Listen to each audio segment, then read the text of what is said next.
मुख्य विपक्षी दल है और हमारा ये नैतिक कर्तव्य है प्रदेश में उठी एक आवाज़ को अपनी आवाज़ में उस आवाज़ को और ये जो ताज़ा रशों काटन है ये तो भारतीय जनता पार्टी के नेताओं की आपसी बातचीत से हम तो पहले से इस बात को कह रहे हैं कि निश्चित रूप में इस केस में कोई वीआईपी है जिसको बचाया जा रहा है और उसी वीआईपी को बचाने के लिए वो तमाम सबूत नष्ट किए गए।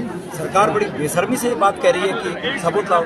भाई सबूत पुलिस का काम होता है और जब पुलिस यही काम करे सबूत नष्ट करे तो तब सबूत सिर्फ और सिर्फ इस रूप में मिल सकते हैं कि जिन लोगों ने वो तोड़क कार्रवाई की उन लोगों का नार्को टेस्ट होना चाहिए, तथाकथित जो 3rd डिग्री इन्वेस्टिगेशन होता है पुलिस में उनका होना चाहिए, तब वो बताएं कि कौन इसमें वीआईपी। और मैं वादा करता हूं कि जब भी हमारी सरकार आएगी ये जो जिन्होंने वो कमरा तोड़ा, जिन्होंने उस कमरे को तोड़ने के आदेश लिखित या मौखिक दिए उनको इस केस में शामिल किया जाएगा, उन पर मुकदमा चलाया जाएगा ताकि ये सच्चाई सामने आ सके। कांग्रेस तो भाजपा करेगी, कांग्रेस तो जो है राजनीति करेगी। हम अगर राजनीति कर रहे हैं तो भारतीय जनता पार्टी इसकी तटस्थ और साफ जांच करके बड़ी राजनीति करे ना।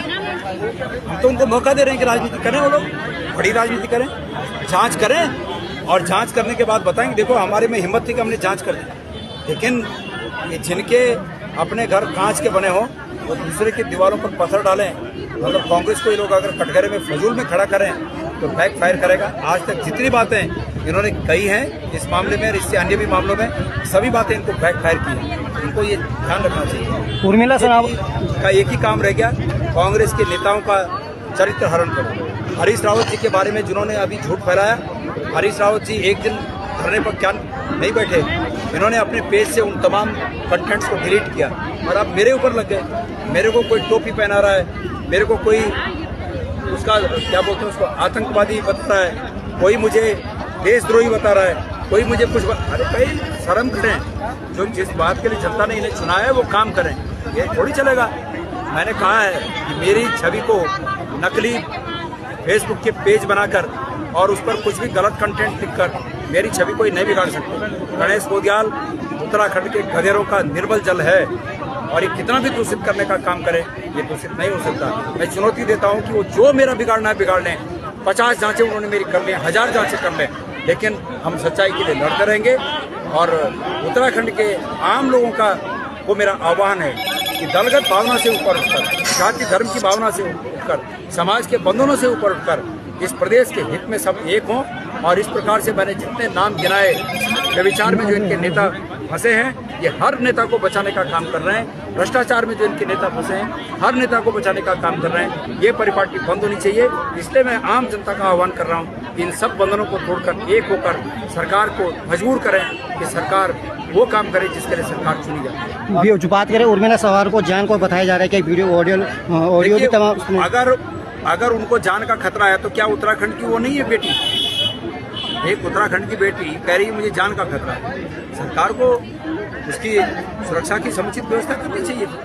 महेंद्र भट्ट कह रहे हैं कि कांग्रेस के एजेंट है वो उर्मिला सवार को। अब उर्मिला सनावर ने तो अब तक तो जो कहा है वो यही कहा कि महेंद्र भट्ट के को मैं कई बार मिली हूँ, तो एजेंट कांग्रेस कैसे हो गई? उन्होंने तो अभी तक ऐसी कोई बात कहीं सामने नहीं आई कि किसी कांग्रेस का नेता का उनसे मुलाकात के बारे में भी कोई बात बाहर आई हो कि कहीं मुलाकात हुई या फोन पे बात हुई, ऐसा भी कुछ नहीं है। महेंद्र भट्ट तो इस मामले को, महेंद्र भट्ट अपनी वो पलीत कर चुके हैं मिट्टी कि वो मुझे लगता है कि चुनाव में उनकी मनसा ही नहीं कि वो आगे गढ़वाल के किसी क्षेत्र से चुनाव में खड़े हो, इसी मिट्टी पलीत कर रहे हैं। अरे भाई क्यों फजूल की बातें कर रहे हैं महेंद्र भट्ट जी? लोगों का इमोशन, आप लोगों के इमोशन की कदर करें। आप राज्यसभा के सांसद हैं, आप लोगों के इमोशन को नहीं जान रहे हैं कि क्या है। उत्तराखंड की बेटी थी अंकिता भंडारी, मैंने एक दिन कहा जोश में आकर कि वो अपराधियों की जात बताने में लगे हैं, उन पर आरोप है, खुद आरोपी होकर अपनी जात बताने में लगे हैं। मैंने सही कहा कि अगर उन्हें हिम्मत है तो वो अंकिता भंडारी की जात बताएं।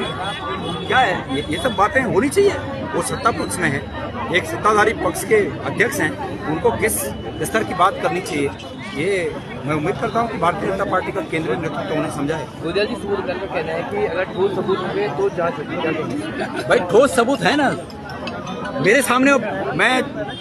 मैं मीडिया के सामने सरकार को चुनौती देता हूं कि उनका कोई भी मंत्री, उनका कोई भी अधिकारी, मुख्यमंत्री मेरे सामने मीडिया के साथ बहस में आ जाए और मैं उन्हें सबूत देता हूं कि सबूत क्या होता है।